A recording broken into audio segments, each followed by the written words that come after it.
Kanalıma hoş geldiniz. Bugün elimde çiçekleri solan 3 orkide var. Bu orkideleri çok uygun fiyata aldım. Marketlerde çiçekleri solan orkideleri çok indirimli bulabilirsiniz. Bu orkideleri sıfırdan bir toprağa nasıl ekmemiz gerekiyor ve nasıl bir bakım yapmamız gerektiğinden bahsedeceğim. Ve aynı zamanda bu 3 orkideyi birleştireceğim. Hemen sizlerle nasıl yapmak istediğimi gösteriyorum. İlk olarak orkideleri dezenfekte edebilmek ve vitamin desteği sağlayabilmek için limon kullanacağım. Yarım limonu ihtiyacım var. Yarım limonu sıkıyorum.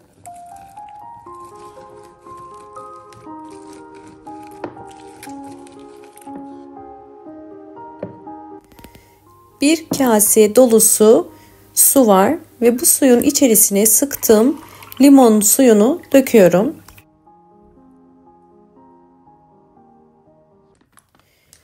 Orkidelerimi şimdi ilk bakımlarını yapacağım. Bunun için üzerlerindeki poşetleri çıkarıp solan çiçek dallarını da budayacağım. Gördüğünüz üzere yapraklar sararmış ve toprağın üst kısmı küflenmiş. Bunun nedeni çok fazla su verilmesinden kaynaklanmış. Bu tarz orkidelerde genelde gövde kısmında siyahlık da olur. Bu bir mantar hastalığı başlangıcıdır. Hem de yapraklarda sararma olur. Bu yüzden orkidelere asla çok fazla su vermeyin ve mutlaka kök rengine göre su vermeye çalışın.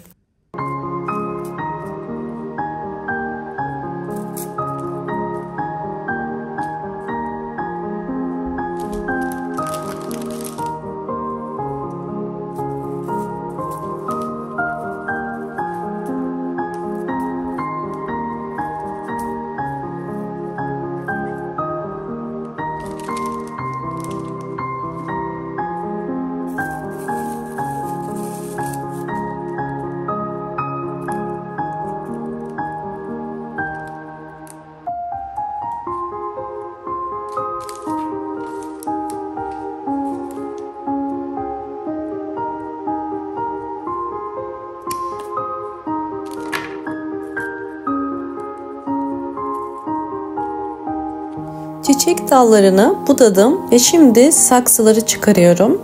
Saksıyı çıkarırken hafif sıkarak çıkarmaya çalışın. Böylelikle köklere zarar vermemiş olursunuz.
Daha önceden hazırlandığım limonlu suyun içerisine ilk olarak orkidenin yapraklarını 5-6 saniye bu şekilde tutarak daldırıyorum. Bu işlemi bütün orkidelere uygulayacağım. Yaprakları 5-6 saniye bu suya daldırdıktan sonra orkidenin toprak kısmını suyun içerisinde bekletiyoruz. Böylelikle hem vitamin desteği sağlayacağız hem de orkide toprağı yeterince dezenfekte olmuş olacak. Özellikle bu orkidelerin üzerindeki topraklarından ayırmadım. Çünkü orkide kendi toprağıyla beraber ekildiği zaman çok daha hızlı büyür. Bu yüzden bunu bir püf nokta olarak sizlere de belirtmek istiyorum. Bu suyun içerisinde orkideleri 1 saat bekleteceğim.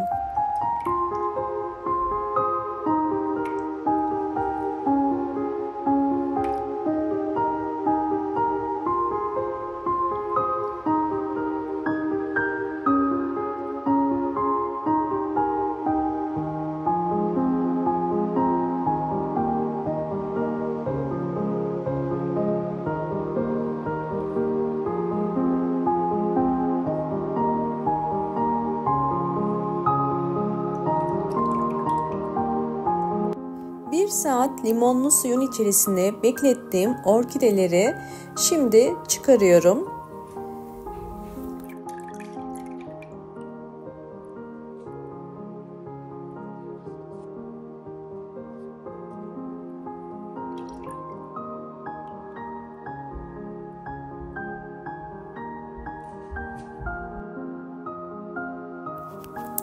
Orkide yaprak aralarına biriken suyu bir pamuk yardımıyla alıyorum.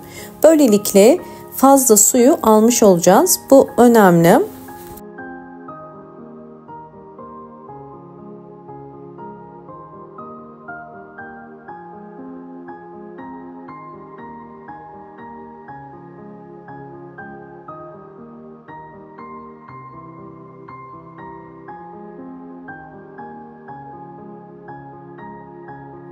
Şimdi bu orkideleri yeni saksısına ekeceğim. Bunun için bir şeffaf saksı tercih ettim. Sizler de şeffaf saksı bulabilirseniz bu şekilde altı delikli bir orta boy saksı kullanabilirsiniz. Ve altı için de tabak kullanıyorum. Böylelikle orkideleri sularken fazla suyu bu tabağa süzecek.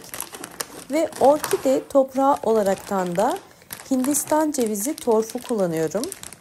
Gördüğünüz üzere yumuşak ve Hindistan cevizi torfu. Sizler isterseniz çam kabuğu ya da Hindistan cevizi kabuğu ya da kil bilyesi kullanabilirsiniz. İlk olarak bu Hindistan cevizi torfunu en alta koydum. Şimdi orkidelerimin topraklarını biraz gevşeterek koyacağım. Bu işlem orkidemizin yeni saksısına, toprağına alışmasını kolaylaştıracak. Özellikle bu şekilde üzerinde aldığım toprak ile ekiyorum. Bu da yine saksıya adapte olmasını hızlandırır.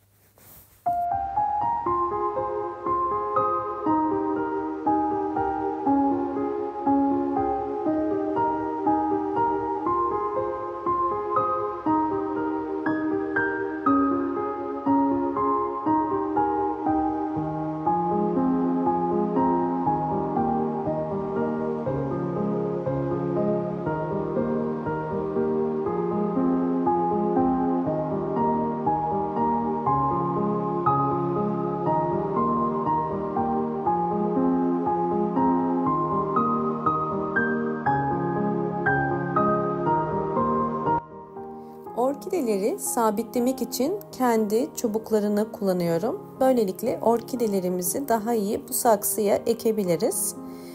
Ve bu işlemden sonra orkideleri ikinci olarak yosun kullanacağım. Ben genelde bu tarz ekimlerde mutlaka yosun kullanıyorum. Çünkü yosun orkidenin kök çıkarmasını kolaylaştırır ve su tutma kapasitesi yüksektir. Nem dengesini sağlar. Orta kısmına bu şekilde kendi topladığım yosunları koyuyorum ve daha sonra tekrardan yine üzerini toprak ile kapatacağım.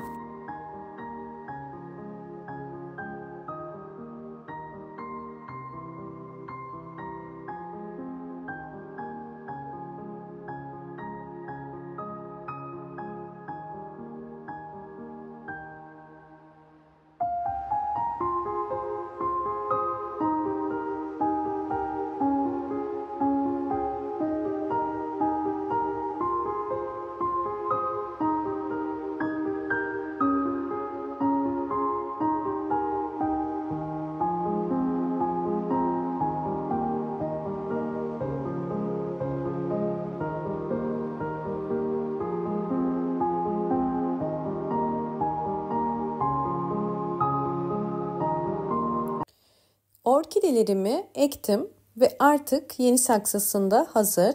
Son aşama olarak su veriyoruz. Çünkü toprağı kuruydu. İlk kullandığım limonlu suyun içerisine tekrardan koyuyorum.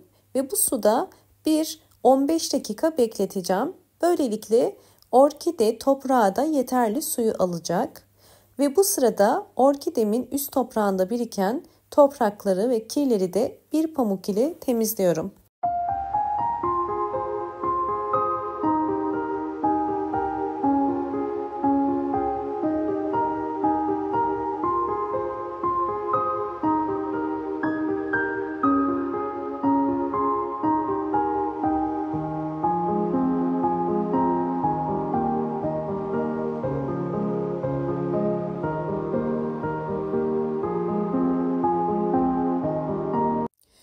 15 dakika sonra artık orkideyi bu sudan çıkarıyorum. Yeterince toprak suyu çekti. Şimdi süzebilmesi için alt tabağını kullanacağım. Alt tabağın içerisine koyuyorum. Bu işlemden sonra orkideye mutlaka ayda bir kere sıvı bitki besinleri verebilirsiniz. Kanalımdaki gübrelerden verebilirsiniz ve aynı zamanda kış ayında olduğumuz için direkt pencere kenarına koymanızı tavsiye ederim. Bol ışık alması gerekiyor. Orkideler ne kadar fazla ışık alırsa gelişimleri o kadar hızlı olur. Şimdi sizlere aynı yöntemle uyguladığım ve sonuç aldığım orkidelerimi de göstermek istiyorum. Bu orkidem geçen yıl aynı yöntemle ektiğim bir orkidem ve gördüğünüz üzere hem yaprakları şu anda bir yıl içerisinde çok hızlı bir şekilde büyüdü hem de bol bol çiçek dalları çıkardı. Orkideleri bu şekilde birkaç orkideyi bir araya getirip ekebilirsiniz. Kesinlikle çok iyi sonuçlar alabilirsiniz. Videomu buraya kadar izlediyseniz ve beğendiyseniz bana destek olmak için hemen beğen tuşuna basıp kanalıma da abone olursanız çok mutlu olurum. Aynı zamanda videolarımı sevdiklerinize paylaşarak daha fazla kişiye ulaşmasına da yardımcı olabilirsiniz.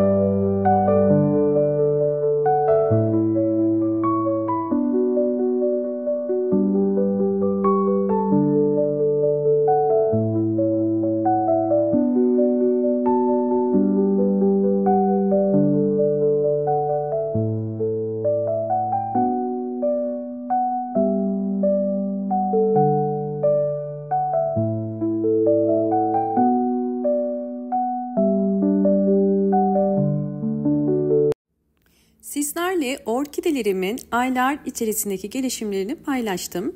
Videomu buraya kadar izlediğiniz için teşekkür ediyorum. Hoşça kalın, sağlıkla kalın.